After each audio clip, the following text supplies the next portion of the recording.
promoting local produce for me is central to all good restaurants. You know, you're only as good as the ingredients you cook with, and if you start with good ingredients, there's a chance you'll end up with something memorable. If you start with less than perfect ingredients, it's unlikely you're going to do that.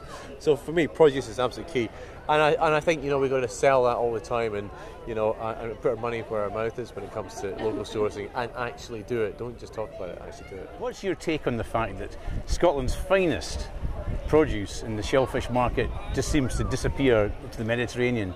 Well, it's, you know, I'm on record of the last 20 years of moaning that, you know, people go for their holidays to the Mediterranean, and they sit on a terrace overlooking the shimmering azure blue Mediterranean, and they tuck into the Plateau de Fruits de Mer and say how fantastic these langoustine are.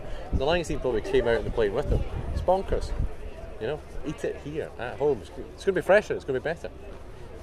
Now, what about the small producers? Now, how can they be supported?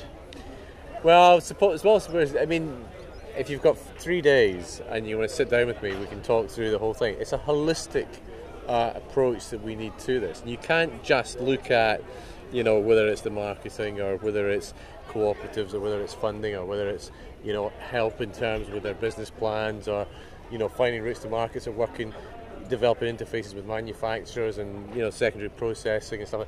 It's a big, complicated thing. You know, you can't really just fix that by a quick answer. There's a whole lot of things. There are certain things that can happen for small producers, and I think would benefit them.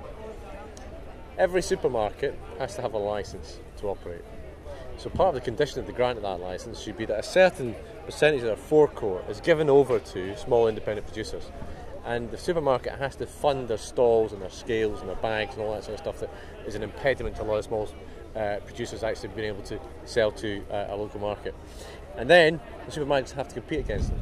Now, the supermarkets, there's no way that the wee guys can compete, you know, in terms of volume, but they can compete in terms of quality, and that would help pull the supermarkets up.